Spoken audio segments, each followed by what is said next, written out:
Madame la présidente de la commission des affaires sociales, madame la rapporteure Laurence Rossignol, mesdames et messieurs les sénateurs.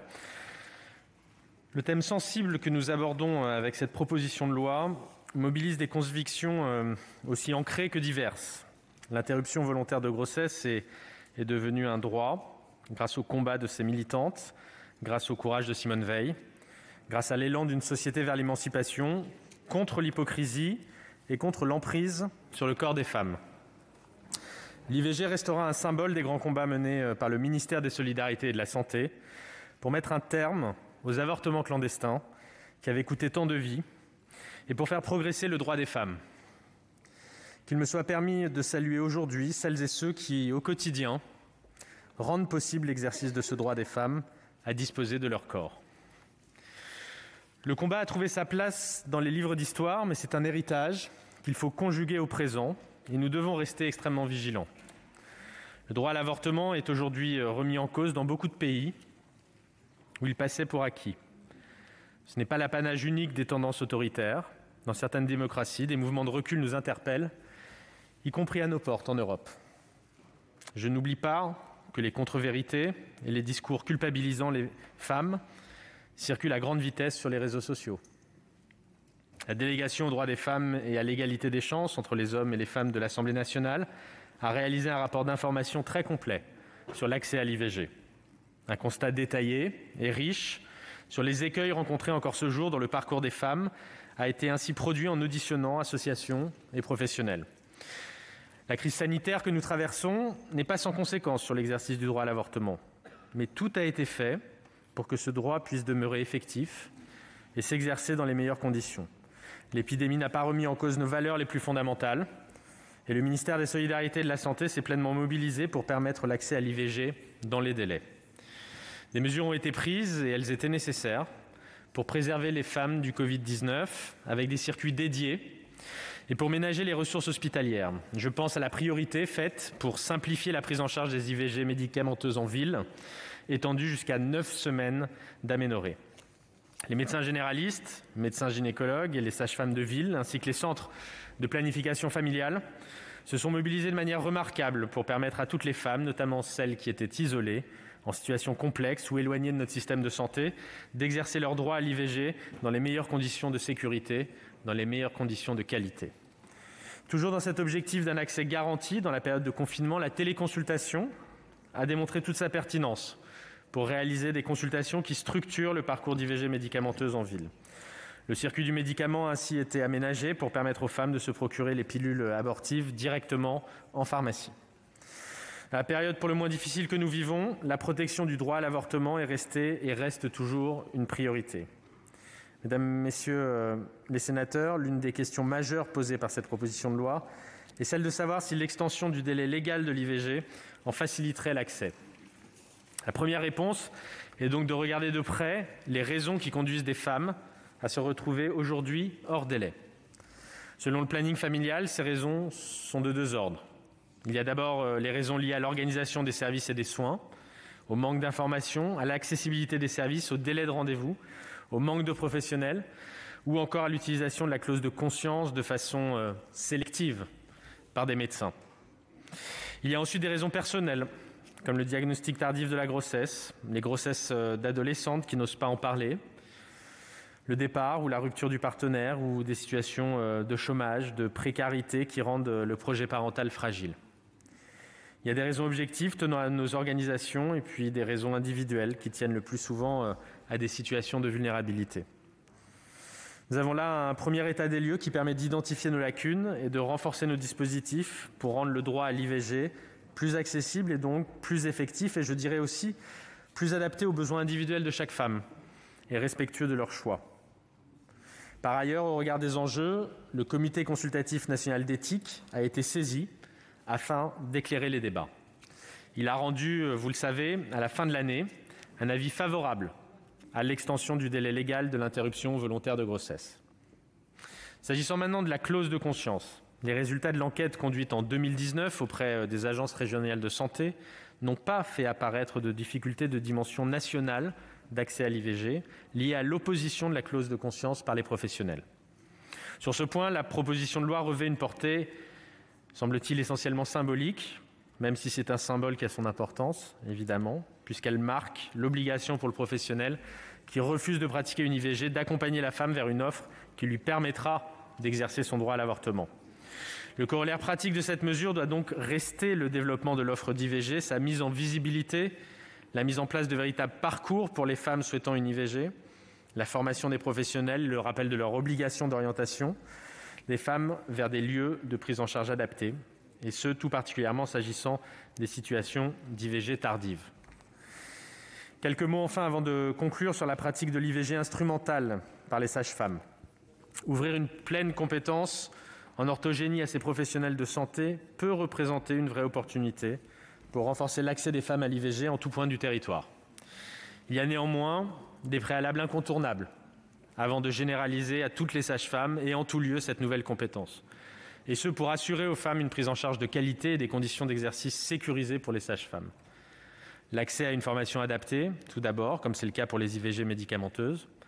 Savoir ensuite à quelles femmes, en fonction de leur état de santé, cette offre de prise en charge doit s'adresser, ou identifier les modalités de coopération en cas de survenue de complications. Dans le cadre de la loi de financement de la sécurité sociale pour 2021, l'article 70 prévoit la mise en place d'une expérimentation de l'extension des compétences des sages-femmes à l'IVG instrumentale et permettra ainsi de définir les conditions nécessaires afin d'assurer la qualité et la sécurité de cette expérimentation avant d'en proposer sa généralisation. Mesdames et messieurs les sénateurs, j'ai suivi les échanges en commission. Je comprends que nous n'aurons pas l'occasion de débattre de chacun des articles en raison du dépôt d'une question préalable, sans préjuger au sort qui lui sera fait. Et sur cette question, peu importe, je crois, les opinions politiques, il faut avancer sereinement, dans le respect évidemment des convictions de chacun. Et je l'ai dit en préambule, c'est un sujet qui n'a rien d'anodin, évidemment. C'est un vrai débat de société. Et même si le débat aujourd'hui sera peut-être écourté, il est essentiel que la proposition de loi poursuive son chemin. Je vous remercie. La parole est maintenant à Madame Laurence Rossignol, rapporteure de la Commission des Affaires sociales, et pour 10 minutes, Madame la Présidente.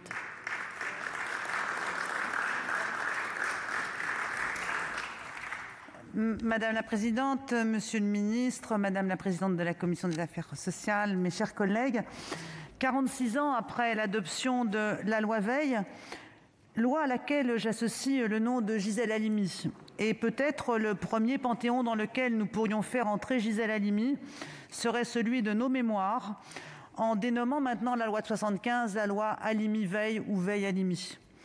46 ans après cette adoption, l'interruption volontaire de grossesse reste un droit fondamental dont l'effectivité en tout point du territoire n'est toujours pas acquise. Dans une dizaine de départements en 2019, au moins un tiers des avortements n'ont pu être réalisés sur place.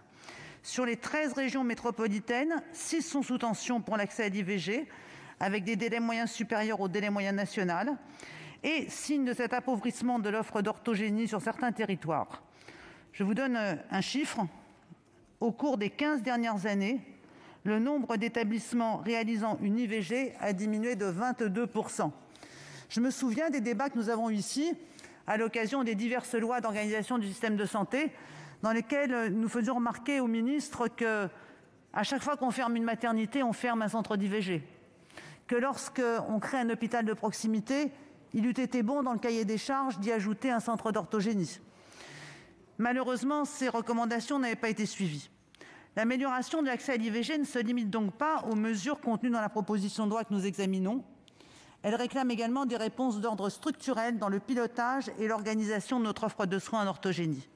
C'est cette complémentarité que préconise mon groupe entre le renforcement des droits et protection des femmes dans la loi, d'une part, et la revalorisation de l'activité d'IVG comme priorité de santé publique et plus largement d'ailleurs, priorité à la santé sexuelle et reproductive. Avant d'entrer dans le cœur de la proposition de loi, permettez-moi de noter que l'actualité internationale nous donne des raisons de nous réjouir. Monsieur le ministre a évoqué les reculs. Évoquons les bonnes nouvelles. L'Argentine a adopté en décembre dernier une loi qui dépénalise enfin l'IVG et l'intègre même dans le cadre plus large d'une politique nationale de santé sexuelle et reproductive ambitieuse qui pourrait d'ailleurs nous inspirer. La proposition de loi soulève 2 questions majeures dont nous avons déjà eu l'occasion de débattre. l'allongement des 2 semaines de délai légal et la suppression de la clause de conscience spécifique à l'IVG. Ces 2 propositions ont déjà été écartées par le gouvernement ou la majorité sénatoriale au motif que le véhicule législatif ne s'y prêtait pas, que nous n'en avions pas assez discuté. Monsieur le ministre, vous en conviendrez, mais aussi mes chers collègues, les conditions sont désormais réunies pour nous prononcer en toute connaissance de cause sur ces questions. Nous examinons une proposition de loi dédiée à l'accès à l'IVG, dont l'auteur est ici Albane Gaillot, que je salue, qu'elle avait présentée avec ses collègues de son groupe. Nous examinons cette proposition de loi qui fait suite à un rapport d'information très fourni de la délégation aux droits des femmes de l'Assemblée nationale, éclairé par un avis du Comité consultatif national d'éthique, publié en décembre dernier.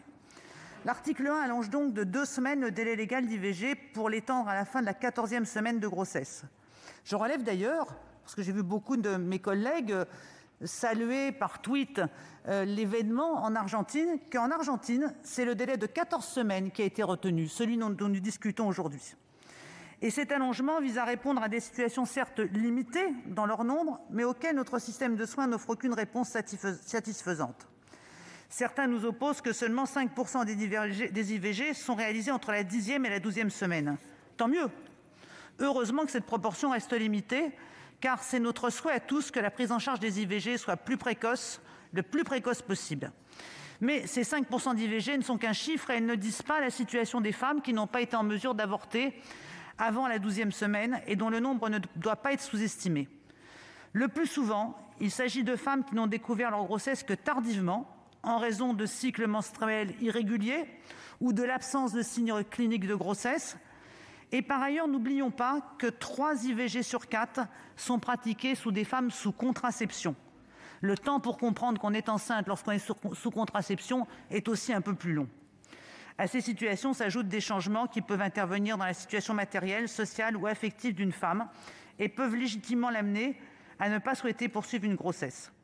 Pour peu qu'elles formulent leur demande d'IVG avant la 12e semaine, certaines se voient proposer des rendez-vous trop tardifs pour respecter le délai légal, soit parce que l'offre d'orthogénie est insuffisante, soit parce que les services d'IVG ne traitent pas ces demandes avec la priorité absolue qui devrait s'imposer, ou soit tout simplement parfois parce que c'est l'été, que les médecins sont en vacances et les services désorganisés. Une fois passé le délai de 12 semaines, quelle solution se présente à ces femmes ? En réalité, aucune qui ne respecte vraiment leurs autonomies. Un certain nombre, 2000, a dit le Comité consultatif national d'éthique, partent à l'étranger. D'autres chiffres évalués par les associations étaient un peu plus élevés. À la limite, peu importe. Sachons simplement que pour au moins 2000 femmes, cette situation est source d'inégalité, puisqu'elles prennent leur IVG à leur charge, sur leurs frais, la sécurité sociale ne les rembourse pas, et que je ne peux pas m'empêcher de noter l'hypocrisie qui est la nôtre, de compter sur nos voisins, sur les pays autour de nous, pour faire ce que nous ne voulons pas faire. D'autres se résignent à demander une interruption médicale de grossesse pour motif de détresse psychosociale, procédure contraignante, mais surtout procédure qui prive la femme de son autonomie, puisqu'il faut l'accord préalable d'un collège de médecins. Et enfin, n'oublions pas, parce qu'elles échappent à toutes les statistiques, toutes celles qui ont été contraintes de poursuivre une grossesse dont elles ne voulaient pas. J'évoquerai les conclusions du CNCE, après avoir rappelé qu'il n'existe que peu, voire pas de différence entre 12 et 14 semaines de grossesse en termes de complications. Il a estimé qu'il n'y avait pas d'objection éthique à allonger le délai d'accès à l'IVG de 2 semaines. L'autre sujet majeur abordé par cette proposition de loi est la suppression de la clause de conscience spécifique à l'IVG, qu'on appelle également la double clause de conscience. Il s'agissait de l'un des éléments de compromis ayant contribué à l'adoption de la loi Veil face à une majorité hostile en 1975 à la dépénalisation de l'IVG. À l'heure où nous devons œuvrer pour une revalorisation de l'activité IVG, tout aussi marginalisée dans la pratique gynéco-obstétrique que dans la psychologie globale, cette double clause de conscience ne fait que maintenir l'IVG dans un cadre médical distinct de tous les autres actes liés à la santé reproductive. Elle n'apporte en réalité aucune protection supplémentaire aux professionnels de santé par rapport à leur clause de conscience générale. Elle ne fait qu'entretenir la stigmatisation de l'IVG comme acte culpabilisant pour les femmes. J'entends souvent dire « on ne pourrait pas obliger un médecin à pratiquer une IVG s'il ne le veut pas ».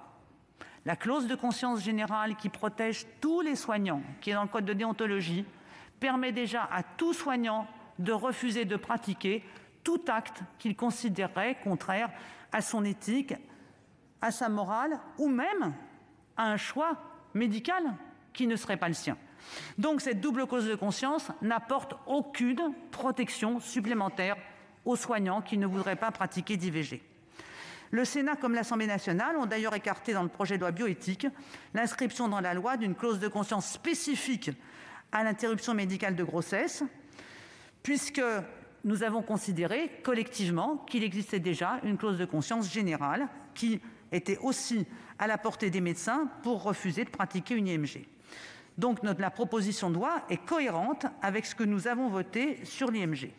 C'est-à-dire les professionnels, je le répète, avant que la discussion générale ait lieu, ne sont pas obligés de réaliser une IVG.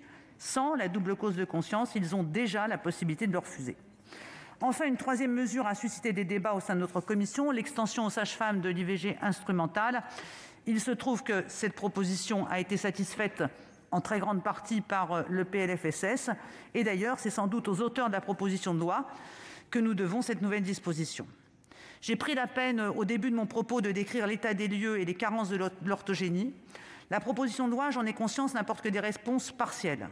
La santé sexuelle et reproductive demeure un angle mort de nos politiques sanitaires. On n'en parle en fait que lorsque les associations, et particulièrement le planning familial que je salue, tirent la sonnette d'alarme. La préoccupation du maillage du territoire et de l'accessibilité à l'IVG est soumise à l'aléa des engagements personnels des ARS, des directeurs départementaux, des directeurs d'hôpitaux et des équipes médicales. L'IVG est un droit, comme le choix de la technique d'IVG devrait l'être aussi. Ni l'un ni l'autre de ces droits ne sont respectés, ni celui d'avoir accès à une IVG, ni celui de choisir sa technique, puisqu'on nous dit toujours « il n'y a pas de maternité, il n'y a pas de centre d'orthogénie, c'est pas grave, on fera des IVG médicamenteuses, voire même en téléconsultation ». Donc les femmes ne choisissent pas systématiquement la technique d'IVG à laquelle elles veulent recourir. Nous avons besoin d'un pilotage national, et pas seulement de statistiques annuelles comme nous en avons, pour établir notre politique sanitaire de santé sexuelle et reproductive. Pour veiller aussi à l'information dans les lycées et collèges qui est si défaillante, et lutter contre cette récurrence du constat que nous faisons tous les 5 ans, du fait que dans les établissements scolaires, l'éducation à la vie sexuelle et affective n'est toujours pas assurée.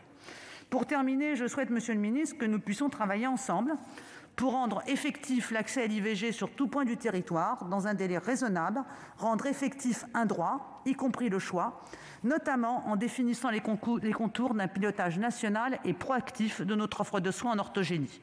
Plus largement, en s'inspirant de l'Institut national du cancer, nous pourrions nous aussi faire un Institut national de la santé sexuelle et reproductive. La Commission des affaires sociales a rejeté le texte. Je vous invite à l'adopter. Merci, Madame la Présidente. Merci. Dans la suite de la discussion générale, la parole est à Madame Florence Lassarade pour le groupe Les Républicains et pour 7 minutes.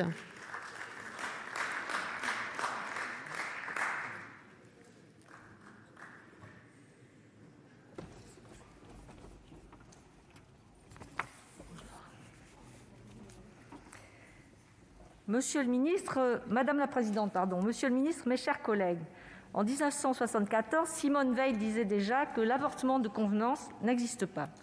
Le droit à l'avortement, c'est l'affirmation du droit des femmes à disposer de leur corps dans les conditions garantissant leur santé et leur sécurité. Dans son discours de présentation du projet de loi légalisant l'interruption volontaire de grossesse, Simone Veil soulignait aussi que l'interruption de grossesse ne peut être que précoce, parce que ces risques physiques et psychiques, qui ne sont jamais nuls, deviennent trop sérieux après la fin de la 10e semaine qui suit la conception pour que l'on permette aux femmes de s'y exposer. Je rappelle que du point de vue du droit, le fœtus n'est pas considéré comme une personne, mais aussi que, par sa nature, il ne peut être réduit à un objet. C'est pourquoi une IVG ne peut être considérée comme un acte médical ordinaire. Cet avis est aussi celui du CNE. Le délai légal de recours à l'avortement a été allongé à 12 semaines de grossesse en 2001. Plusieurs lois ont depuis renforcé le droit à l'avortement. En 2019, le nombre d'IVG en France s'élevait à 232 244. On observe même une légère augmentation par rapport aux années précédentes. Ainsi, c'est environ une grossesse sur 4 qui a été interrompue volontairement. La proposition de loi que nous examinons aujourd'hui prévoit en premier lieu d'allonger le délai de recours à l'interruption volontaire de grossesse de 12 à 14 semaines de grossesse. La moitié des IVG réalisées en 2019 concernent des grossesses de moins de 6 semaines.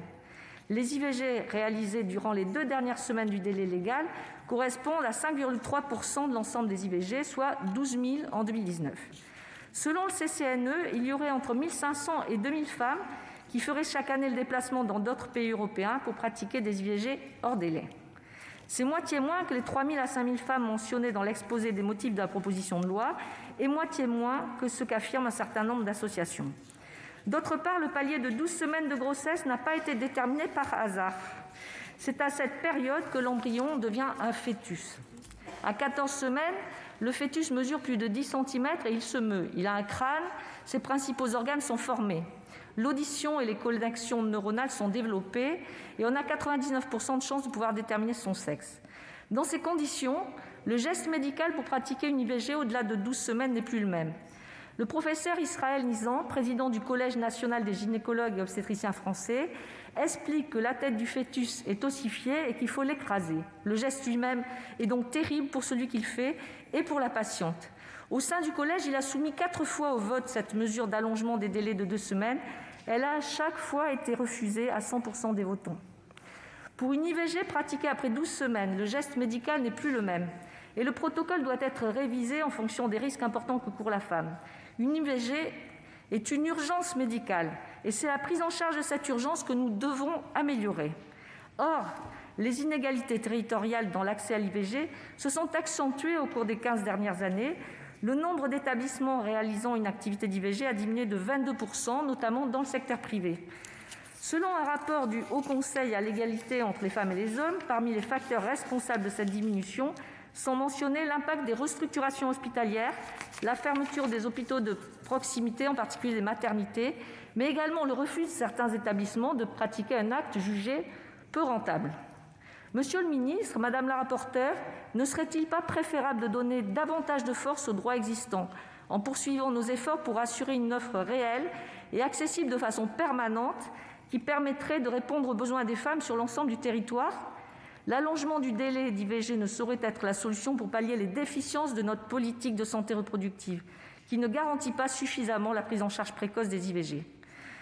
Ensuite, l'article 1er de cette proposition de loi demande la suppression du délai de 2 jours que la femme enceinte doit observer à l'issue de l'entretien psychosocial, dans le cas où elle accepte de recevoir un tel entretien et avant de confirmer par écrit son souhait de recourir à une IVG. L'argument avancé est que cette suppression permettrait de fluidifier le parcours des femmes. Or, je rappelle que ce délai de réflexion ne s'impose que si la femme accepte l'entretien psychosocial. Recourir à une IVG n'est pas une décision si facile à prendre. Il faut laisser cette possibilité aux femmes d'avoir ce délai de réflexion quand elles le souhaitent. Cette disposition existe parce qu'elle est garante d'une procédure qui n'est pas anodine. J'estime que la réflexion doit l'emporter sur la fluidification du parcours. L'article 2 propose de supprimer la double clause de conscience dont bénéficient les praticiens. L'argument avancé consiste à dire qu'il existe déjà une clause réglementaire et que l'existence de cette clause légale est vécue comme une humiliation par les femmes qui recourent à l'IVG. Cette clause est spécifique à l'IVG et ne concerne aucun autre acte médical. Pourquoi ? Parce que l'IVG n'est ni un acte anodin, ni un acte de soins ordinaire pour les femmes qui y recourent, ainsi que pour les praticiens. C'est pourquoi nous souhaitons conserver cette liberté. Cette clause empêche-t-elle les IVG ? Non, comme le montre le nombre d'IVG pratiqués chaque année en France. Enfin, si le délai est allongé à 14 semaines, un plus grand nombre de médecins et de sages-femmes refuseront de pratiquer l'IVG en raison du geste médical plus compliqué et des risques de complications plus importants. Concrètement, cette mesure, si elle était adoptée, pourrait freiner une amélioration de la prise en charge des demandes. Par conséquent, le groupe Les Républicains ne votera pas les mesures présentées dans cette proposition de loi, car elles ne permettront pas réellement d'améliorer l'accès à l'IVG. Aujourd'hui, l'enjeu est celui d'une politique de santé sexuelle et reproductive efficace. Nous avons besoin d'une vraie politique de santé publique en matière de prévention et d'information sur la contraception, ainsi que sur l'IVG. Il nous faut une politique volontariste qui permette d'améliorer l'accessibilité à l'IVG sur l'ensemble du territoire. Entre la demande d'IVG et la réalisation, il s'écoule souvent près de 7 jours. Il faut arriver à réduire ce délai. Le droit des femmes sera davantage respecté par une prise en charge dans les délais courts, induisant moins de complications. Pour cela, l'offre médicale en matière d'accès à l'IVG, quelle que soit la technique utilisée, doit être augmentée en France et des moyens pérennes et dédiés doivent être donnés aux structures qui s'engagent à réaliser des IVG. Merci. La parole est à Madame Colette Mélot pour le groupe des Indépendants, République et Territoires et pour 5 minutes, chers collègues.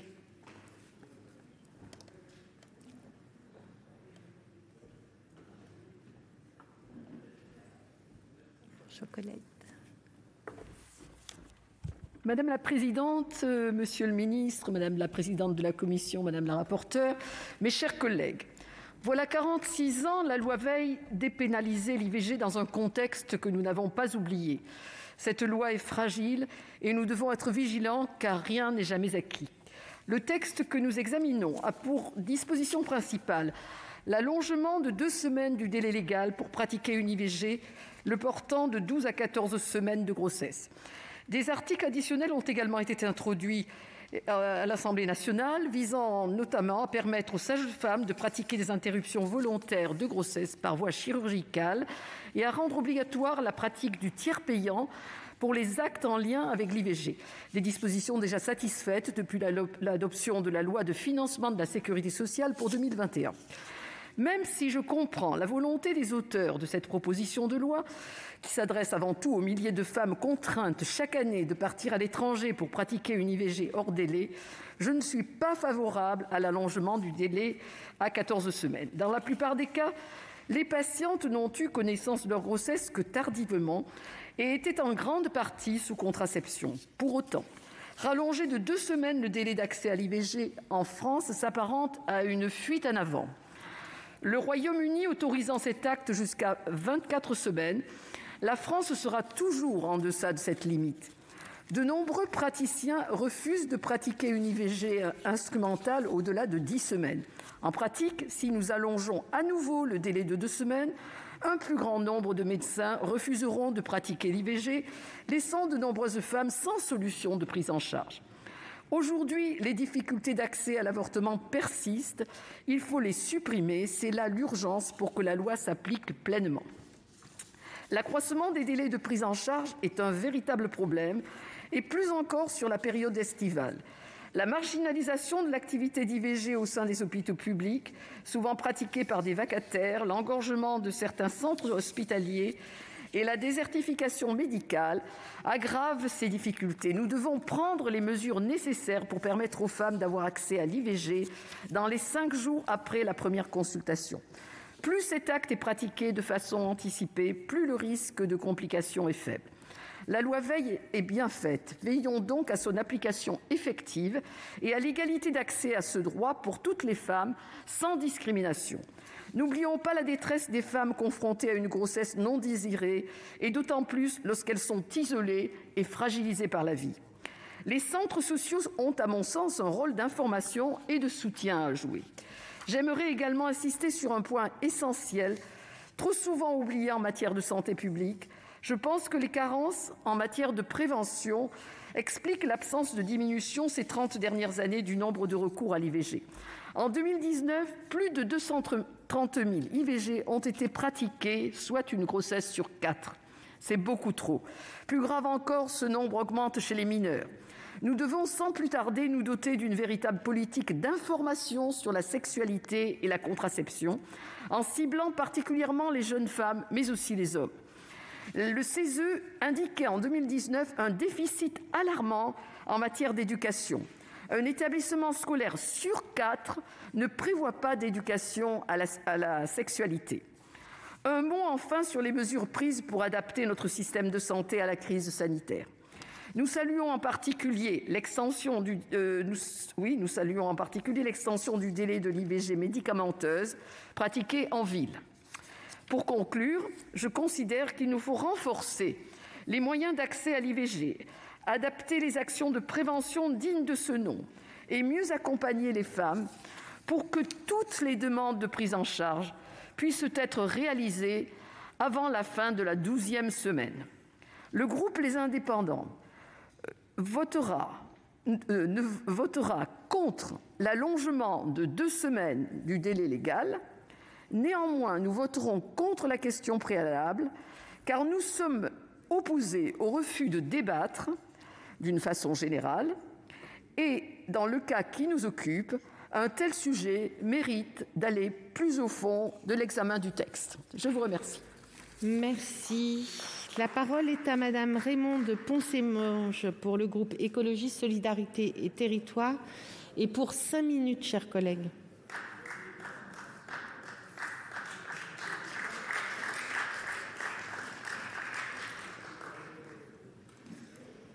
Merci. Madame la présidente, monsieur le ministre, madame la rapporteure, mes chers collègues, cette proposition de loi, tout le monde en convient, ne vise pas et ne peut être l'occasion de rouvrir le débat sur le droit à l'IVG en France. Elle vise à améliorer l'effectivité de ce droit, car en dépit de nombreuses avancées législatives, des obstacles demeurent, voire s'aggravent. Un rapport d'information de l'Assemblée nationale nous enjoint de renforcer l'effectivité du droit à l'avortement. C'est à cette nécessité que répond la proposition. Et comme il s'agit pour le législateur de garantir la liberté des femmes qui veulent et doivent pouvoir user de ce droit fondamental, et ceci, quelle que soit leur situation socio-économique et territoriale, le groupe écologiste Solidarité et Territoires votera pour la proposition de loi et contre la question préalable qui conduirait au statu quo. Le texte ne prétend pas traiter toutes les causes bridant l'accès à ce droit, dont certaines, structurelles, nécessiteront effectivement une action sur le long terme. Offre de soins en orthogénie dégradée, concentrée territorialement, faiblesse de la politique de prévention et quasi-absence de grandes campagnes d'information et d'éducation. Peut-on pour autant se cacher derrière le constat que cela ne répond pas à la totalité du problème pour s'interdire des avancées? J'invite les collègues, tentés par cet attentisme, à amender d'actions plus structurelles la prochaine loi de financement sur la sécurité sociale. Nous y participerons volontiers. En attendant, la cohérence des différents articles de cette proposition, c'est la problématique commune d'un accès amélioré et égal au droit fondamental à l'IVG. Cette proposition améliore l'accès à l'IVG en allongeant les délais légaux de 12 à 14 semaines. Bien sûr, tout doit être fait pour que l'interruption de grossesse se déroule le plus tôt possible. D'ailleurs, d'autres articles de la proposition y contribueront. Mais il demeurera toujours des diagnostics tardifs de grossesse ou des situations personnelles complexes, dans un contexte de plus où les insuffisances de l'offre en aggravent les conséquences. Aucune justification médicale ne s'oppose à cet allongement. Et le Conseil consultatif national d'éthique conclut donc à l'absence d'objection éthique à allonger le délai d'accès à l'IVG de 2 semaines. Dès lors, si elles ne sont que quelques milliers à être obligées à se rendre à l'étranger, nous devons mettre fin aux conséquences préjudiciables de cette situation, y compris en termes de santé et d'accroissement des inégalités devant ce droit. Cette proposition améliore aussi l'accès à l'IVG en permettant aux sages-femmes de pratiquer les IVG instrumentales jusqu'à la 10e semaine. Demande forte de la profession, améliorant ainsi, indirectement, le maillage du territoire en praticiens et permettant aux femmes de choisir entre les 2 méthodes. Elle améliore aussi l'accès à l'IVG grâce à l'article relatif aux tiers payants. Elle améliore l'accès à l'IVG en supprimant enfin la clause de conscience spécifique. La clause de conscience générale garantit le même droit individuel à chaque professionnel à ne pas pratiquer une IVG que la clause dite spécifique. Il n'y a pas de nécessité objective ni juridique à la double clause. Mais en insistant à la qualifier de spécifique, donnant un statut particulier à cet acte médical, en le mettant à part, c'est le débat collectif sur ce droit qu'on poursuit. C'est l'impact collectif qu'on vise et, in fine, ce n'est pas le droit individuel des professionnels qu'on préserve, mais un stigmate qu'on pose. Chers collègues, dans certains pays, les acquis, plutôt les conquis des droits de la femme sont menacés. Et à l'inverse, les femmes ont fait progresser leurs droits en Argentine. La France se doit être du côté des avancées. Si, pour le poète, rien n'est jamais acquis, à l'homme, précisons, notamment à la femme, pour qui tout statu quo, toute pause dans la défense de ses droits formels et de ses droits réels ouvre la voie aux remises en cause. Alors, confortons et améliorons pas à pas l'accès à l'IVG en adoptant cette proposition de loi. Je vous remercie. La parole est à Monsieur Stéphane Artano pour le groupe du Rassemblement démocratique et social européen et pour 5 minutes, chers collègues.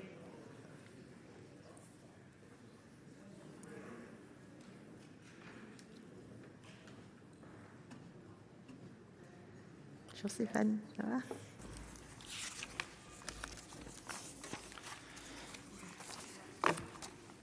Madame la Présidente, Monsieur le Ministre, Madame le rapporteur, mes chers collègues, les rédacteurs du Code civil, dans leur préambule, avaient écrit « La femme est donnée à l'homme pour qu'elle fasse des enfants.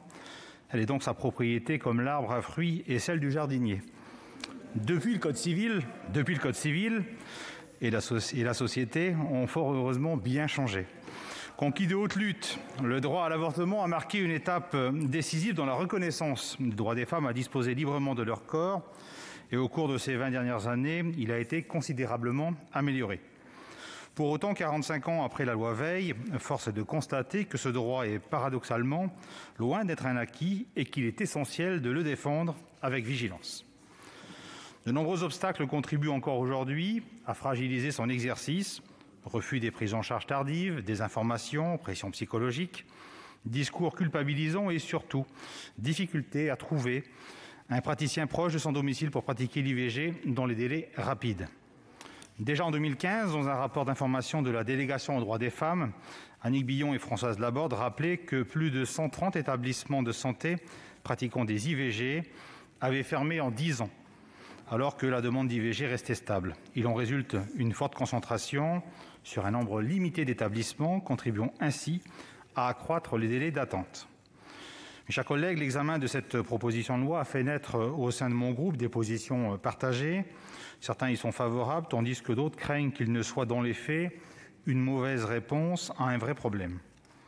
Suite à l'adoption de la proposition de loi par l'Assemblée nationale, tant l'Académie nationale de médecine que l'Ordre des médecins ou le Collège national des gynécologues obstétriciens de France ont publié des communiqués de presse pour rappeler leur opposition à l'allongement du délai légal. Ils estiment en effet que cette mesure ne permettra pas de répondre aux difficultés et que les femmes espèrent au contraire une prise en charge plus rapide. Ils évoquent surtout les complications médicales qui peuvent survenir suite à une interruption volontaire de grossesse au-delà de 14 semaines d'aménorrhée. Ils redoutent enfin que l'allongement du délai légal entraîne une désaffection des professionnels de santé qui les réalisent aujourd'hui.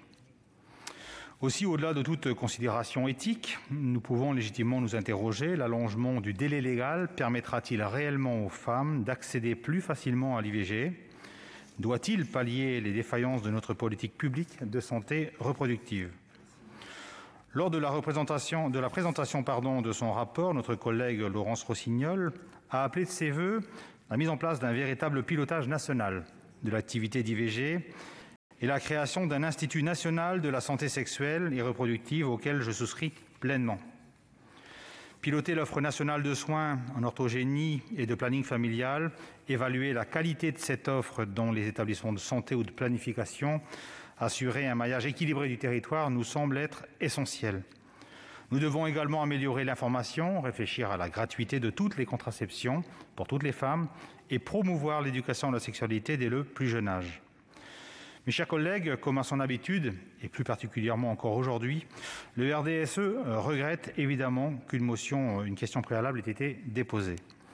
Nous avons pu déplorer par le passé que l'allongement du délai légal ou la suppression de la clause spécifique soit abordé, certains auraient dit en catimini, au détour d'amendements sur des textes qui n'étaient pas forcément le bon véhicule législatif. Aujourd'hui, le groupe socialiste a décidé d'inscrire cette proposition de loi au sein de son espace réservé pour que nous prenions le temps d'en débattre. Par ailleurs, au moment de son examen à l'Assemblée nationale, Monsieur le ministre, vous avez annoncé avoir saisi le Comité national d'éthique pour qu'il puisse rendre un avis sur cette question délicate. C'est chose faite, chacun de nous a pu évidemment en prendre connaissance, de même que les positions de l'Ordre national des médecins, du Collège national des gynécologues obstétriciens de France, du Conseil national de l'Ordre des sages-femmes ou encore du planning familial, pour ne citer qu'eux. Tous les éléments étaient donc réunis pour que nous puissions avoir un débat éclairé, une réflexion sereine et approfondie dans le respect des convictions de chacun. Parce qu'un sujet aussi important et sensible ne mérite pas d'être balayé d'un revers de main par l'adoption d'une motion, l'ensemble des sénateurs du groupe RDSE votera unanimement contre cette question préalable. Merci. La parole est à Madame Laurence Cohen pour le groupe communiste, républicain, citoyen et écologiste. Et pour 5 minutes, chers collègues.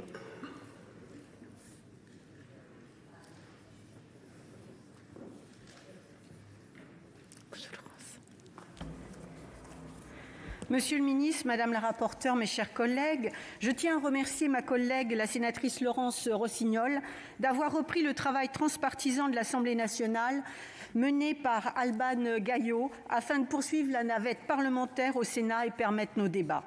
D'autant plus que nous défendons depuis longtemps les propositions votées le 8 octobre dernier. Allongement des délais de recours à l'IVG de 12 à 14 semaines, suppression de la double clause de conscience des médecins spécifique à l'avortement, possibilité pour les sages-femmes de pratiquer des IVG chirurgicales. Notre groupe, le groupe communiste républicain, citoyen et écologiste, a déposé en 2017 une proposition de loi visant à inscrire le droit à l'avortement dans la Constitution. Et en 2019, nous avons déposé une PPL visant à allonger les délais pour pratiquer l'IVG, ainsi que des amendements pour supprimer la double clause de conscience. C'est donc tout naturellement que nous soutenons cette PPL qui s'inscrit dans la continuité de la lutte des femmes pour maîtriser leur fécondité, condition essentielle de leur émancipation. Le gouvernement, conscient des difficultés que rencontrent les femmes avec la pandémie, a d'ailleurs étendu momentanément l'accès à une IVG de 12 à 14 semaines. Mesure donc qu'il suffit de rendre pérenne en s'appuyant notamment sur le Comité consultatif national d'éthique qui a émis un avis favorable à l'allongement des délais en dehors de l'épidémie de Covid-19 et ainsi apporter une réponse auprès de 5000 femmes contraintes de partir à l'étranger pour avorter. Il faut redire ici que l'avortement ne se fait jamais de gaieté de cœur, que près de 3 femmes sur 4 qui ont recours à une IVG étaient sous contraception. Mais devoir aller avorter à l'étranger revêt un caractère encore plus dramatique. Je n'ai pas le temps ici de développer, mais l'incapacité de la France à permettre à toutes ses citoyennes d'exercer ce droit fondamental nous renvoie à la situation antérieure à la loi Veil, où le barrage des moyens financiers s'ajoutait aux angoisses individuelles. Donc ne pas voter l'allongement du délai aujourd'hui revient à reproduire des inégalités inacceptables. De même, pour garantir ce droit à l'avortement, le gouvernement doit revenir sur les reculs de ces 10 dernières années. Entre la fermeture de 8% des CIVG, soit près de 130 sites, les fermetures des hôpitaux de proximité, les réductions des subventions du planning familial et l'absence de politique de prévention en matière de santé sexuelle, l'accès à l'avortement a été fragilisé en France. Au moment où le droit à l'avortement est dénié dans de nombreux pays, remis en cause dans certains pays européens comme en Pologne, et où des conquêtes importantes ont lieu à l'échelle mondiale comme en Argentine, il est indispensable de soutenir le droit à l'avortement et de le rendre effectif partout et pour toutes les femmes en France. Il n'y a pour s'en convaincre qu'à voir les images du rassemblement dimanche au Trocadéro à Paris, organisé par des associations catholiques conservatrices et traditionnalistes des anti-avortements, heureusement ultra minoritaires, c'est prouvé néanmoins que le combat n'est pas terminé pour défendre le droit à l'avortement. La motion déposée par la droite sénatoriale pour ne pas débattre de cette question entre, hélas, en écho avec ces anti-IVG. Nous voterons contre cette motion, faut-il le préciser ici. À l'inverse, que ce soit pour conquérir le droit ou pour l'améliorer, il a fallu des mobilisations constantes des femmes, des mouvements féministes. Je pense notamment dans les années 70, au courage des signataires de l'appel des 343, à l'engagement sans faille de Simone Veil ou encore à l'opiniâtreté de l'avocate Gisèle Halimi. Rappelons-nous quelques dates essentielles, mes chers collègues. 1982, IVG remboursée par la Sécurité sociale, assurant l'égalité entre toutes les femmes. 2001, allongement de 10 à 12 semaines de grossesse du délai légal pour l'accès à l'IVG. 2016, suppression du délai de réflexion par la loi dite de modernisation de notre système de santé, prise en charge à 100% de l'ensemble des frais afférents à l'IVG. 2017, extension du délai d'entrave à l'IVG pour lutter contre les sites de désinformation anti-avortement. Parallèlement, il est urgent de développer l'éducation sexuelle à l'école, donc de débloquer des moyens pour l'information et l'éducation des élèves. Le Sénat aurait pu s'enorgueillir, mes chers collègues, de voter à l'unanimité cette proposition de loi pour permettre à toutes les femmes, quelles que soient leurs conditions sociales, leur lieu d'habitation, de pouvoir maîtriser leur fécondité. Nous sommes en 2021. Il est temps d'arrêter d'être frileux dès lors qu'il s'agit des droits des femmes. Je vous remercie. Merci. La parole est à Madame Élisabeth Doineau pour le groupe Union centriste et pour 8 minutes, chers collègues.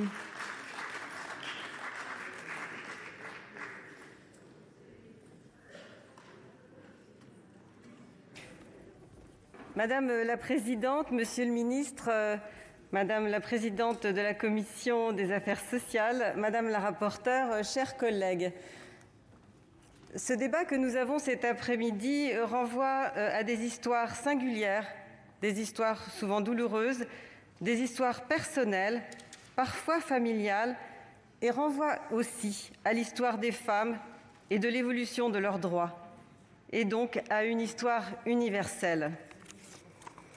La loi du 17 janvier 1975, portée par Simone Veil, était initialement une loi dépénalisant l'avortement avant la fin de la 10e semaine de grossesse, rappelons-nous. C'était aussi une loi de compromis, proclamant le respect de la vie dans son article 1er. La clause de conscience était l'un des 2 éléments de ce compromis. L'autre élément était la situation de détresse des patientes, supprimée depuis 2014. Le délai légal de recours à l'avortement a été allongé en 2001 à 12 semaines de grossesse. Depuis 1975, notre société a bien évolué sur bien des aspects. Il n'en demeure pas moins que le droit à l'IVG est régulièrement remis en débat, soit pour en circonscrire sa portée, soit pour en renforcer son accès. Aussi, je veux rappeler les mots de Simone de Beauvoir. Je la cite. « N'oubliez jamais qu'il suffira d'une crise politique, économique ou religieuse pour que les droits des femmes soient remis en question. Ces droits ne sont jamais acquis. Vous devrez rester vigilante votre vie durant. » Dans ce même esprit de mesure et de compromis, porté par la loi de 1975, si je suis, à titre personnel, favorable à l'allongement du délai légal d'avortement de 12 à 14 semaines de grossesse, proposé par l'article 1er de la proposition de loi, je m'oppose à la suppression de la clause de conscience spécifique à l'IVG prévue à l'article 2. Par ailleurs, je voterai la motion opposant la question préalable à cette proposition de loi. La suite de mon propos visera à expliquer cette position. Concernant l'article 1er, si le Conseil consultatif national d'éthique considère qu'il n'y a pas d'objection éthique à allonger le délai d'accès à l'IVG de 2 semaines, il estime que cela ne doit pas être un palliatif à d'éventuelles difficultés d'accès à l'IVG et à la contraception. Je partage en tout point cette analyse et elle a d'ailleurs été aussi exposée par mes collègues. L'OMS a défini depuis 1977 le seuil de viabilité du fœtus à 20 semaines de grossesse et ou pour un poids du fœtus de 500 grammes. Aussi, en se basant sur des critères médicaux et scientifiques, l'allongement du délai d'accès à l'IVG proposé par ce texte n'engendre pas de remise en cause profonde de l'équilibre trouvé en 1975. Les IVG dites tardives, pratiquées entre la 10e et la 12e semaine de grossesse, représentent seulement 5,3% des actes pratiqués en France. Et moins de 2000 femmes par an se rendent à l'étranger, alors j'ai entendu d'autres variantes, se rendent à l'étranger pour pratiquer une IVG au-delà des 12 semaines de grossesse. Ces situations ne sont pas acceptables, mais je doute que les dispositions de l'article 1er ne suffisent à résoudre l'ensemble de ces situations. En parallèle, il convient de renforcer l'accompagnement des femmes dans leur parcours de santé de l'amont à l'aval. En effet, si l'IVG est un droit essentiel, l'acte n'est jamais anodin, comme le disait avec une certaine pudeur Simone Veil à la tribune de l'Assemblée nationale. Aucune femme ne recourt de gaieté de cœur à l'avortement. Par ailleurs, il convient d'informer davantage les jeunes, et ça a été dit par mes collègues, mais pas seulement, filles comme garçons, sur leur fertilité et sur les différents moyens de contraception disponibles et sans tabou. Les femmes ne peuvent être les seules à assumer la responsabilité de la contraception. Un travail est probablement à mener auprès des professionnels de santé, médecins, infirmières scolaires et sages-femmes, pour orienter les patients sur la contraception la plus adaptée à leur situation. Le préservatif et la pilule ne sont pas les uniques méthodes de contraception. Enfin, il est primordial de stopper l'érosion des moyens en faveur de l'orthogénie et du nombre de centres habilités à pratiquer l'IVG, mais je ne reviendrai pas sur cette question, elle a été largement abordée par mes collègues. J'en viens désormais à l'article 2 qui vise à supprimer la clause de conscience spécifique à l'IVG, qui était l'un des éléments du compromis trouvé lors de l'adoption de la loi du 17 janvier 1975. Si les arguments médicaux ou scientifiques ne s'opposent pas à l'allongement des délais d'accès à l'IVG, le débat moral sur l'avortement reste néanmoins prégnant en France. Aussi, à l'instar du CCNE, j'estime que la pratique d'une IVG ne peut être considérée comme un acte médical ordinaire. Par conséquent, il me semble nécessaire de maintenir cette clause de conscience spécifique pour les médecins et les sages-femmes. Concernant le reste des articles de cette proposition de loi, je m'attarderai sur l'article 1er bis qui vise à permettre aux sages-femmes de pratiquer des interruptions volontaires de grossesse par voie chirurgicale jusqu'à la fin de la 10e semaine de grossesse. L'article 70 de la dernière loi de financement de la Sécurité sociale lance une expérimentation de 3 ans sur ce sujet. Adopter cet article démontrerait l'inconstance du Parlement. Donnons du temps à cette expérimentation pour que nous puissions décider en conscience. Pour conclure, le droit des femmes à disposer de leur corps est toujours l'endroit de nombreux débats. Le projet de loi de bioéthique examiné en février nous en donnera un autre aperçu. À mon sens, il aurait été par ailleurs plus judicieux de discuter de l'allongement du délai d'accès à l'IVG dans ce cadre, mais on m'a rappelé que ce n'était pas qu'une question d'éthique, je le sais, c'est une question aussi de santé publique, c'est une question sociétale, mais je pense qu'on aurait eu vraiment un débat intéressant dans ce projet de loi. Cela aurait donné une légitimité encore plus forte sur un sujet de cette nature. Enfin, bien que personnellement favorable à l'article 1er, la remise en cause de la clause de conscience spécifique, la généralisation de la pratique de l'IVG par voie chirurgicale par les sages-femmes, alors même qu'une expérimentation débute, et l'absence de mesures relatives à la contraception, m'invitent, tout comme la majorité des membres de mon groupe, à adopter la motion opposant la question préalable. La parole est à Monsieur Bernard Jomier pour le groupe socialiste, écologiste et républicain, et pour 4 minutes, chers collègues.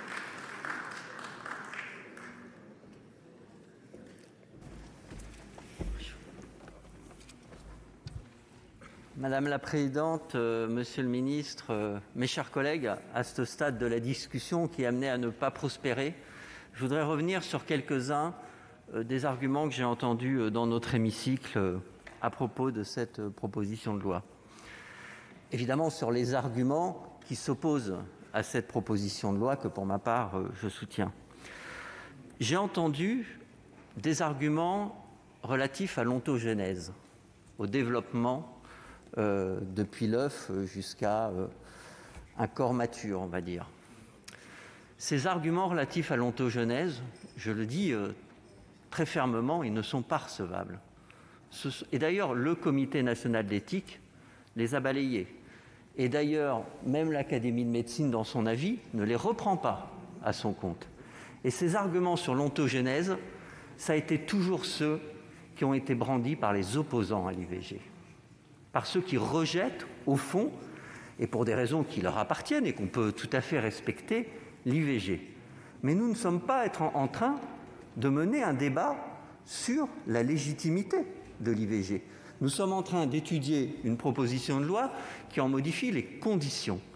Et donc, ces arguments-là, non, ils ne sont pas recevables. Ceux sur l'éthique. le Comité consultatif national d'éthique a très clairement dit qu'il n'y avait pas de considération éthique qui s'opposait non plus à l'allongement du délai. Et les principes, et peut-être s'il y a des lectures éthiques différentes, c'est parce que les principes qui fondent notre éthique et notre bioéthique ont évolué avec le temps. Il y a des valeurs qui sont, j'allais dire, ancestrales, la non-malfaisance ou la bienfaisance, et qui sont là aussi repris dans l'avis que vous citez. Il y a des valeurs comme le principe d'autonomie ou le principe d'égalité qui sont plus récents, qui ont émergé plus récemment dans les travaux d'éthique et qui ont pris, et c'est une bonne chose à mon sens, qui ont pris de l'importance. Et quand on lit nos principes d'éthique en intégrant ces valeurs-là, comme le fait le CCNE, il n'y a pas non plus d'obstacle éthique aux propositions que porte Laurence Rossignol. Alors après, est-ce que l'allongement du délai résoudra la question de ces femmes qui n'arrivent pas à accéder à l'IVG dans les délais actuels? Probablement en partie seulement. J'en donne tout à fait acte à ce qui a été dit notamment par Elisabeth Doineau sur cette question. Ce n'est pas la solution. Et ce n'est pas ce que prétend cette proposition de loi, puisqu'elle propose un ensemble de mesures. Et ce que je regrette, c'est que du fait de l'opposition à 2 mesures particulières de cette proposition de loi, vous souhaitiez en arrêter l'étude et le débat. Et là, je dis très clairement qu'il y a ceux qui votent des droits formels et ceux qui s'attachent à travailler à l'application de droits réels. Et si on souhaite que le droit formel que nous partageons, il me semble, très largement dans cet hémicycle, se transforme réellement en un droit pour toutes les femmes, eh bien, il faut travailler sur les différentes pistes qui sont dans cette proposition de loi. Il faut travailler sur la question de l'Institut de santé sexuelle et reproductive, car c'est l'ensemble de notre politique en la matière qu'il faut revoir. C'est sur l'ensemble de ces points qu'il faut progresser, et c'est pour cela que je vous appelle à poursuivre le débat dans cet hémicycle sur l'ensemble de ces mesures. Je vous remercie. Merci. La discussion générale est close. Nous passons à la discussion de la motion tendant à opposer la question préalable. Madame Corinne Imbert et les membres du groupe Les Républicains ont déposé une motion distribuée sous le numéro 1 tendant à opposer la question préalable au texte en discussion. La parole est à Madame Corinne Imbert pour la motion et pour 10 minutes.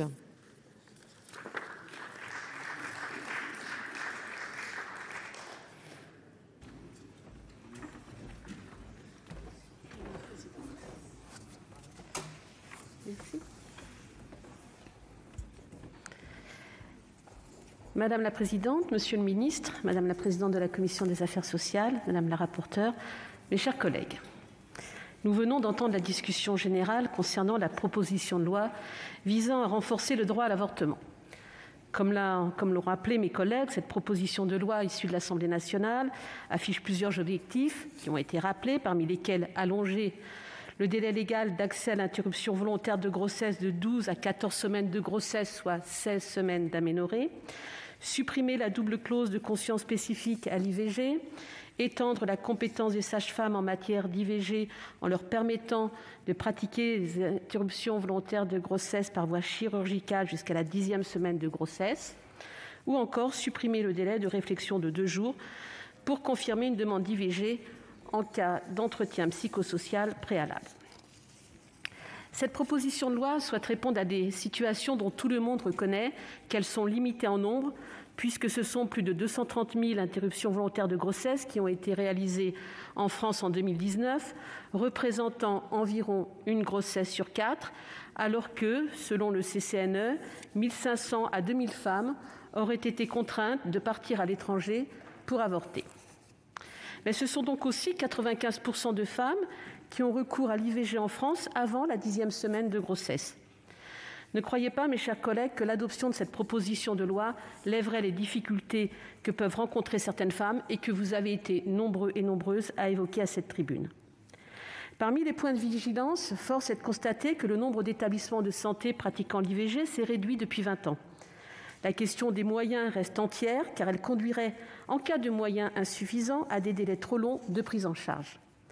Le nombre important d'IVG dans notre pays est la preuve que c'est un droit fondamental pour beaucoup de femmes, mais il doit aussi nous interroger sur le déficit d'information, notamment au milieu scolaire, mais pas seulement, puisque la majorité des femmes qui ont recours à l'IVG ont entre 19 et 29 ans. De manière à lever toute ambiguïté concernant les intentions de cette motion que je défends, tendant à opposer la question préalable et que je présente au nom du groupe Les Républicains, je tiens à rappeler et à réaffirmer que cette proposition de loi n'a pas vocation à opposer les pros et les anti-avortements, et je salue le débat apaisé que nous avons eu en commission. La position que nous défendons sur ce texte en proposant cette motion ne doit en aucun cas être perçue ou interprétée comme une remise en cause, bien sûr, de la loi Veil, bien au contraire, loi à laquelle nous sommes très attachés et dont nous avons célébré ce 17 janvier le 46e anniversaire de la promulgation. Aussi, je m'attarderai uniquement sur ce texte, sur ce qu'il contient et sur ce qu'il modifie par rapport au droit existant. L'article 1er de cette proposition de loi prévoit donc l'allongement des délais légaux d'accès à l'interruption volontaire de grossesse de 12 à 14 semaines de grossesse, soit 16 semaines d'aménorrhée. Cet allongement n'est pas sans poser de nombreuses questions du point de vue éthique, mais aussi un peu du point de vue médical, et aussi un peu du point de vue éthique. Tout avortement présente par essence des risques pour la femme. Allonger le délai d'interruption de grossesse, c'est augmenter les risques de complications chez la femme, c'est augmenter aussi les risques pour ses éventuelles futures grossesses. Sur le plan médical, une proportion importante de gynécologues obstétriciens se sont prononcés défavorablement à l'allongement du délai de recours à l'avortement, craignant, je cite, des manœuvres chirurgicales qui peuvent être dangereuses pour les femmes. L'Académie de médecine affirme également que cet allongement entraînera inéluctablement une augmentation significative de complications à court ou à long terme. L'allongement du délai à 16 semaines d'aménorrhée ne répond à aucune demande d'une majorité des femmes qui espèrent au contraire, une prise en charge plus rapide. L'argument régulièrement mis en avant pour justifier ce rallongement du délai légal de l'IVG est de dire que face aux difficultés rencontrées par les femmes sur le territoire français, cet allongement constituerait un début de réponse. Prétendre régler un problème d'accès aux soins en rallongeant le délai légal de l'IVG me semble être une erreur d'appréciation. Au contraire, il est fondamental de se concentrer sur l'essence même de ce problème et proposer des solutions qui permettront de le régler sur le temps long, à savoir renforcer l'offre de soins sur nos territoires, et vous avez été également un certain nombre, mes chers collègues, à le rappeler. Mais je tiens aussi à rappeler que les femmes ayant recours à l'interruption volontaire de grossesse après la 12e semaine de grossesse ne le font pas uniquement par manque d'accès aux soins. La prévention me paraît plus que jamais nécessaire en matière de contraception. Aussi, il est fondamental que les différents acteurs de terrain renforcent la prévention en sensibilisant de manière accrue les jeunes dans le cadre scolaire, mais également avec les professionnels de santé ou dans le cadre d'associations dédiées afin de toucher un public plus large. Et j'allais dire filles et garçons. Une meilleure prévention, une meilleure information et des moyens pour offrir une réponse de quelques jours à la femme qui souhaite avorter, parce que l'IVG est une urgence, tels sont les enjeux qui sont aussi devant nous. Le droit à l'IVG est un acquis fondamental pour les femmes. À nous de répondre à ces enjeux pour que ce droit puisse s'exercer pour toutes les femmes, plutôt que d'allonger un délai. La deuxième mesure importante de ce texte vise à supprimer la double clause de conscience spécifique à l'IVG. Comme rappelé dans les interventions précédentes, cette clause fait partie du texte originel défendu par Simone Veil et permet à tout médecin de refuser de pratiquer une interruption volontaire de grossesse pour des raisons morales et vient s'ajouter à la clause de conscience générale dont dispose le corps médical.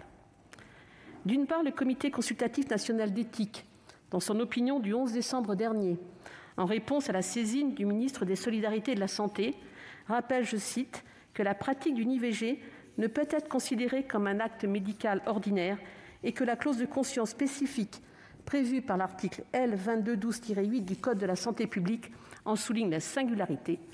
Le CCNE est donc favorable au maintien de la clause de conscience spécifique. D'autre part, il est probable que le rallongement de 2 semaines conduirait un certain nombre de praticiens à refuser de pratiquer une interruption volontaire de grossesse. À ceux qui avanceront que cette clause était une clause de compromis permettant à Simone Veil de faire voter sa loi, acceptons qu'en 2021, cela reste un compromis, car encore une fois, l'IVG n'est pas un acte médical ordinaire, encore moins à 16 semaines d'aménorrhée. L'article 1er bis de la présente proposition de loi étend la compétence des sages-femmes en matière d'interruption volontaire de grossesse, en leur permettant également de pratiquer les IVG par voie chirurgicale jusqu'à la 10e semaine de grossesse. Je tiens à rappeler simplement que la loi de financement de la sécurité sociale pour 2021 a acté la mise en place d'une expérimentation pour une durée de 3 ans visant à permettre aux sages-femmes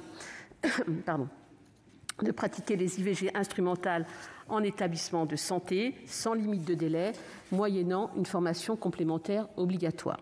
Même si je n'ignore pas que la proposition de loi a été votée avant l'adoption de la loi de financement de la sécurité sociale à l'Assemblée nationale, en raison de l'importance d'une telle décision, cette phase d'expérimentation nous paraît plus sage et plus adaptée. Enfin, ce texte entend supprimer le délai de réflexion de 2 jours pour confirmer une demande d'IVG en cas d'entretien psychosocial préalable. Encore une fois, l'avortement n'est pas une décision facile. Cette décision marque les femmes qui ont recours. S'il est un droit fondamental pour toutes les femmes de notre pays, il est nécessaire de conserver ce délai. Dans son discours à l'Assemblée nationale, Simone Veil affirmait, je cite, « Aucune femme ne recourt de gaieté de cœur à l'avortement. Il suffit d'écouter les femmes. C'est toujours un drame et cela restera toujours un drame. » 46 ans après, ces propos font toujours écho. Écouter les femmes, leur faire confiance, mieux les accompagner est un défi qui nous concerne tous. C'est un défi, me semble-t-il, plus ambitieux que d'allonger de 2 semaines le délai légal d'accès à l'IVG. Par le vote de cette motion tendant à opposer la question préalable, le groupe Les Républicains entend ainsi rappeler son attachement au droit existant. Ce point d'équilibre, fruit de la concertation et du débat, doit être protégé afin de ne pas dénaturer ce qui fait l'essence même du droit à l'avortement. Une exception, un ultime recours pour des situations sans issue. Parce que des améliorations peuvent être apportées à la question de la prise en charge des femmes souhaitant une IVG dans notre pays par le simple respect de la loi en vigueur, le groupe Les Républicains vous propose donc d'adopter la motion tendant à opposer la question préalable. Je vous remercie. Merci. La parole est à Madame Michèle Meunier, contre la motion et pour 10 minutes.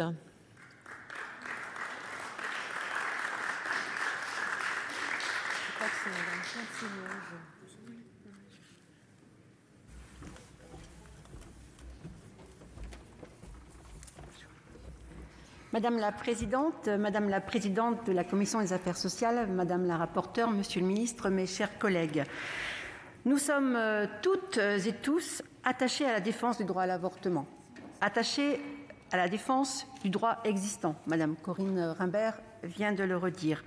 On ne peut en douter. Chacun ici, en discussion générale, l'a redit d'une manière ou d'une autre. Il s'agit d'une avancée fondamentale de la société française de ces 50 dernières années. Dois-je redire que 75% des Français sont favorables à l'IVG. Nous sommes sur ces bancs très majoritairement attachés à ce que ce droit, pour chaque femme, pour chaque jeune fille, puisse être effectif. Pour permettre d'exercer ce choix, le plus intime, nous devons sans cesse porter un regard neuf et lucide sur la pratique de l'IVG, sur les conditions dans lesquelles sont reçues les femmes en consultation, sous quels délais, quelles réponses leur sont apportées, à quels obstacles elles se heurtent encore. Notre collègue Corinne Imbert rappelle les statistiques qui font état d'une situation globalement acceptable pour l'efficacité de ce droit. En tant que parlementaires, nous ne pouvons nous satisfaire des moyennes que vous nous présentez. Ces moyennes ne sont que des moyennes, et ces moyennes masquent des inégalités criantes dans l'accès à l'IVG. Les réalités sur le terrain sont bien différentes. Un praticien de mon département me faisait part des difficultés rencontrées.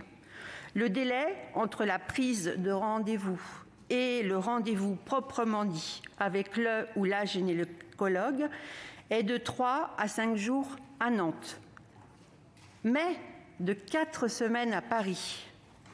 4 semaines à Paris, c'est inacceptable. Sur le deuxième argument, Madame Imbert et le groupe des Républicains sur lequel vous vous appuyez pour présenter cette motion de rejet préalable, c'est l'argument des sages-femmes et de leur exercice professionnel. Vous rappelez justement que l'expérimentation a été votée dans la loi de financement de sécurité sociale de 2021.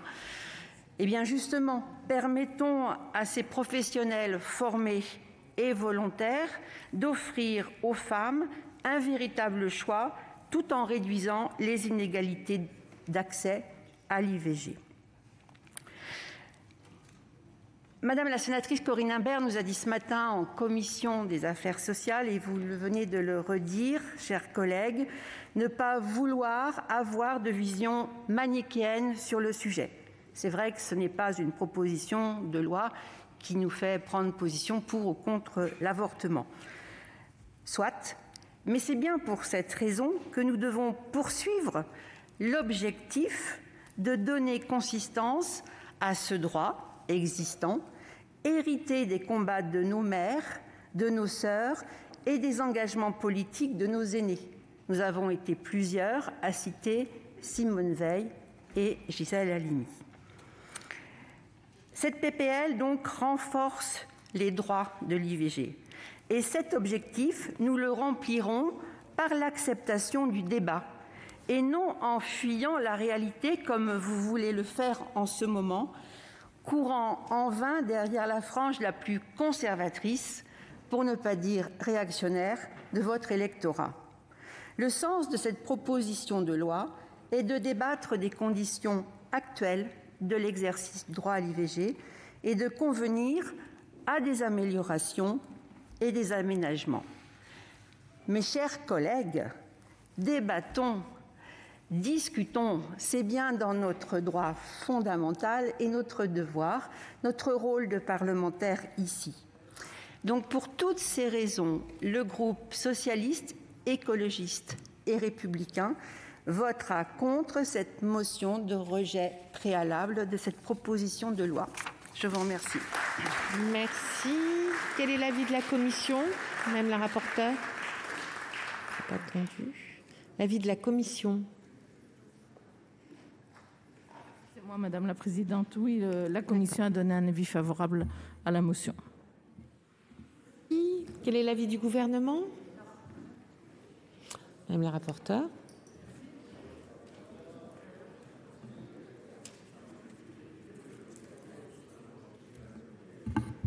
Merci Madame la Présidente. D'abord une remarque. On cite souvent cette phrase de Simone Veil qui dit « l'avortement est un drame ». Je voudrais rappeler que le premier drame avant l'avortement, c'est celui pour une femme d'être enceinte quand elle ne veut pas ou ne peut pas élever un enfant. C'est le drame séculaire de la condition des femmes. La peur de la grossesse, que les relations sexuelles soient consenties et rappelons-nous, mesurons combien les relations sexuelles ne sont pas toujours consenties avec le viol, avec les relations sexuelles imposées. Il y a aussi la peur de la grossesse. Donc le drame, le premier drame est là. Moi aussi, j'aurais préféré peut-être qu'on ait le débat. Pour tout vous dire, je me suis replongée dans les débats de 2010 quand on a allongé de 10 à 12 semaines.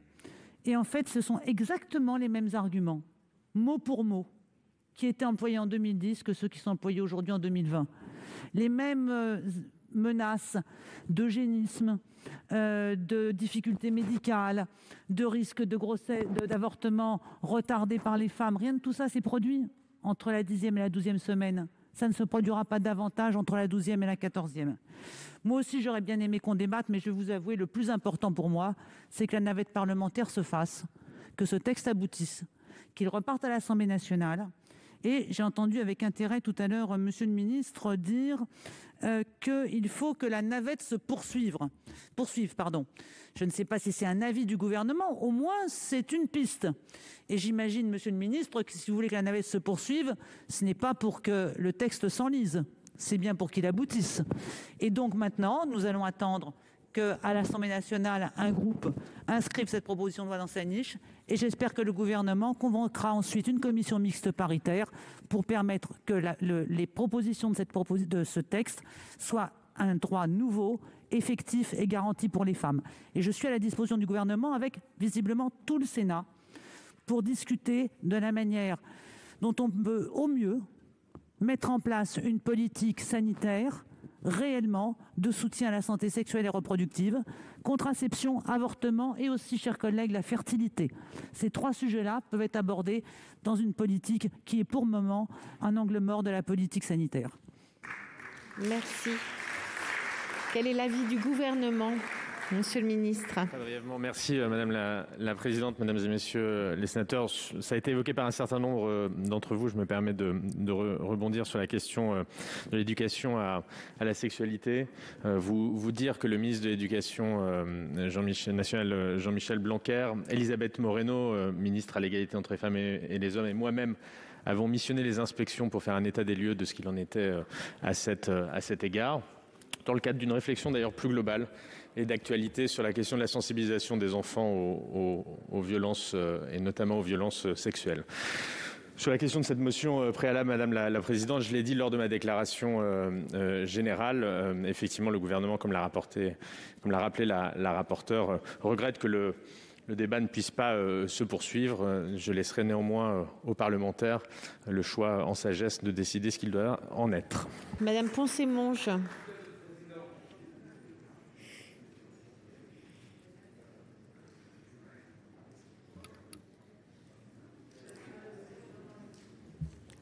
Le groupe écologiste Solidarité et Territoires regrette vraiment le dépôt de cette question préalable par la majorité sénatoriale.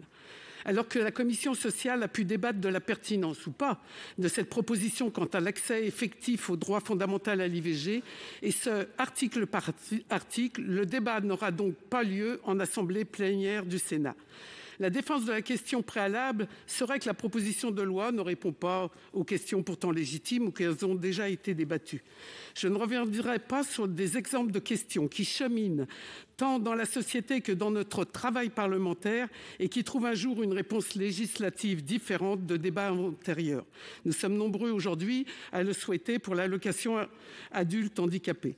Cela aurait pu être le cas, par exemple, de l'article sur la suppression de la double clause de conscience, car peut-on affirmer que cette spécificité qui résulte d'un compromis datant de 46 ans ne méritait pas d'être réinterrogée en 2021 ? Je constate d'ailleurs que dans la défense de cette question préalable, ceux qui l'ont déposée, ça a consisté à démonter, à réfuter, article par article, la proposition de loi. Vous auriez pu le faire dans un débat normal. Je n'ai toujours pas compris, comme ma collègue, peut-être parce qu'on est nouvelle, que le recours à cet article qui me semble très abusif, vraiment, puisque en fait, vous développez article par article ce que vous auriez fait avec un débat plénier. En fait, vous avez 10 minutes que vous nous donnez pas, puisque moi j'ai que 2 minutes et demie pour faire la même chose que vous avez fait en 10 minutes. C'est peut-être pour avoir 10 minutes que vous l'avez fait. Le débat n'aura donc pas lieu, nous le regrettons. C'est d'ailleurs une position assez constante de notre groupe sur les questions préalables, sauf exception très rare et justifiée, justement, et pas hors sujet. Nous remercions Laurence Rossignol d'avoir inscrit cette proposition de loi dans la niche de son groupe, ce qui permettra effectivement que la navette se poursuive à l'Assemblée nationale, et nous disons de façon explicite qu'elle se poursuive et qu'elle aboutisse à l'adoption de cette proposition de loi. Le Sénat, par contre, effectivement, s'est privé de lui-même d'y jouer son rôle. Nous voterons donc, bien entendu, le groupe votera donc contre cette question préalable. Merci. Monsieur Chassaing. Madame la présidente de commission, monsieur le ministre, mes chers collègues, cette loi IVG depuis 1975 a eu de nombreuses étapes dans un but de faciliter l'accès à l'IVG. Remboursement en 82, 12 semaines en 2001, 2017, délai d'entorse étendu. Mais dans ce projet de loi, de ce jour, est indiqué surtout les difficultés d'accès à l'IVG. Les 7 jours après la demande, les difficultés de trouver des informations et des interlocuteurs compétents, difficulté de connaître les praticiens qui acceptent de faire l'IVG, beaucoup d'appels au planning, ça a été dit dans la loi, pour avoir un respect de la loi. Donc, en fait, dans cette PPL, vous énumérez les carences pour prendre en charge donc l'IVG. Entre 12 et 14 semaines, le fœtus passe de 70 à 130 mm avec un début de formation. Donc l'IVG est plus compliqué, dilatation du col, complications hémorragiques, mais c'est pas fréquent, mais c'est quand même plus important. Et dans toutes ces questions, beaucoup de praticiens refuseront de réaliser l'acte à 14 semaines pour des problèmes éthiques ou médicales. Et ça sera encore plus compliqué, contre-productif pour moi, pour nous, pour les femmes. Ce qu'il faut, c'est de la prévention, davantage d'informations dans les collèges et lycées, la population, pour améliorer la contraception. L'IVG est un échec de la contraception. Et il y a eu une augmentation, ça a été dit, en 2019. Lors de l'IVG, il faut aussi qu'il y ait une prise en charge améliorée avec l'accueil, renforcement de l'offre de soins, accompagnement plus important, orientation, possibilité effectivement pour les sages-femmes d'aller, comme ça a été dit dans le PLFSS, et conservation de la clause de conscience et aussi amélioration de la politique familiale puisque la natalité a chuté. Donc, en ce qui me concerne, comme Colette Mélot l'a dit, donc nous sommes favorables à l'IVG jusqu'à 12 semaines, mais défavorables à l'IVG portée de 12 à 14 semaines, mais comme l'a dit Colette, nous sommes quand même d'accord pour débattre, donc nous ne voterons pas la motion préalable. Merci. Je rappelle qu'il n'y a qu'une explication de vote par groupe politique. Donc, Mme Taillé-Polian, je ne pourrai pas vous donner la parole. La parole est à M. Alain Milon.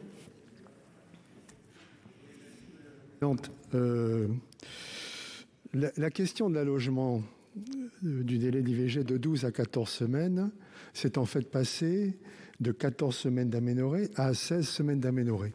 Et je voudrais dire à Bernard Jomier, mon ami Bernard Jomier, qu'à l'échographie, la différence est assez sensible entre 14 semaines et 16 semaines d'aménorrhée. Mais ce n'est pas le sujet d'aujourd'hui, mais nous pourrions en discuter par ailleurs si tu le souhaites.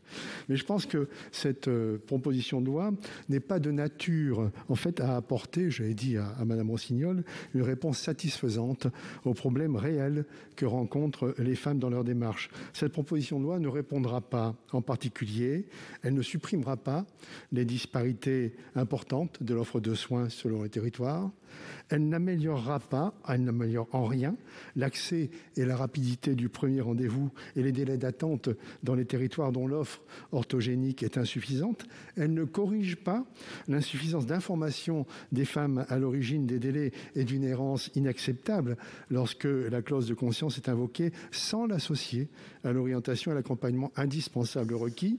Elle n'offrira pas une meilleure information pour le choix éclairé des femmes entre IVG médicamenteuse et IVG instrumentale. Elle n'apporte pas les moyens nécessaires au développement et à la facilitation des IVG médicamenteuses ambulatoires précoces dans les centres de santé, de planning familial, en veillant à leur proximité. Elle ne résout pas les difficultés de plus de la moitié des femmes qui ont recours à une IVG à l'étranger. Donc avant de changer la loi, il convient toujours de s'assurer que tout a été fait pour l'appliquer. Or, ce n'est pas le cas. Car modifier la loi conduit à ignorer ou à masquer les carences en ressources humaines, les défaillances organisationnelles et fonctionnelles dans de nombreux territoires. On ne peut, dans ces conditions, exclure que modifier la loi telle qu'elle est voulue par cette proposition de loi sans s'attaquer aux racines du problème responsable de sa non-application pourrait avoir un effet contre-productif, et je rejoins Daniel Chassaing sur le sujet, en raison des réticences exprimées par certains praticiens impliqués en orthogénie. C'est pourquoi je voterai cette question préalable. Merci. Madame Laurence Cohen. Merci, Madame la Présidente. Je trouve qu'il y a un paradoxe quand mes collègues énumèrent le fait que cette proposition de loi, ne va pas régler tous les problèmes de carence de la médecine d'une manière générale et de notre système de santé. Parce que ce qui vient d'être énuméré par notre collègue Alain Milon, c'est effectivement ce que nous dénonçons au niveau du groupe communiste républicain citoyen écologiste sur une casse depuis des années de notre système de santé publique. Et ça touche tous les secteurs, tous les domaines, et on le vit cruellement au niveau de la pandémie. Alors chiche, mes chers collègues, ça veut dire qu'on va avoir une majorité ici dans l'hémicycle pour changer et pour voter enfin un nom d'âme à la hauteur des enjeux et pour satisfaire les revendications des professionnels et permettre d'améliorer sur tout le territoire l'offre de soins. C'est ça qui est posé aujourd'hui. Pourquoi être plus exigeant au niveau de l'acte de l'avortement avec cette proposition de loi qui demande le prolongement du délai de 12 à 14 semaines, alors que vous avez moins d'exigences par ailleurs sur les autres lois que vous votez? C'est là le paradoxe et c'est ce que nous dénonçons. Oui, il y a un problème au niveau de notre système de santé. Oui, il faut plus de moyens. Il faut arrêter de fermer les services et il faut arrêter de fermer les centres d'interruption volontaire de grossesse. Et oui, il faut respecter les professionnels de santé. Et respecter les professionnels de santé, c'est reconnaître leur savoir-faire, notamment au niveau de la rémunération, mais c'est aussi reconnaître aux sages-femmes leurs compétences et donc ne pas se contenter seulement de dire « ah oui, les sages-femmes sont compétentes », mais effectivement leur octroyer un droit réel à pratiquer les interruptions volontaires de grossesse par voie instrumentale. Donc voilà, c'est ça le paradoxe, mes chers collègues. Et puis, bon, j'entends bien que l'allongement du délai de 12 à 14 semaines pose un problème à certains et à certaines éthiques, voire médicales. Mais alors, il y a une chose que je ne comprends pas.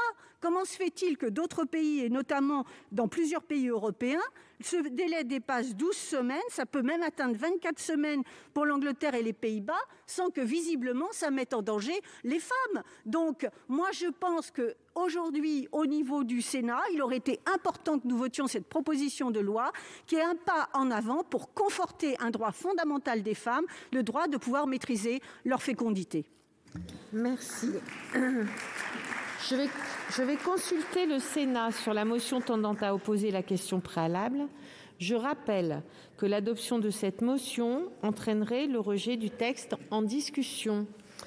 Alors, j'ai été saisie d'une demande de scrutin public par le groupe Les Républicains sur la motion tendant à opposer la question préalable. Je vous rappelle que l'avis de la commission est favorable, l'avis du gouvernement est sagesse. Il va être procédé donc au scrutin public dans les conditions fixées par l'article 56 du règlement. Le scrutin est ouvert.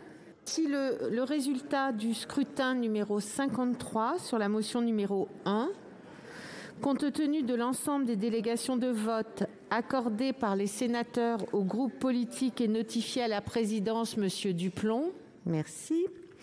Nombre de votants, 344. Nombre de suffrages exprimés, 343. Pour l'adoption, 201. Contre 142. Le Sénat a adopté et en conséquence, le texte est considéré comme rejeté.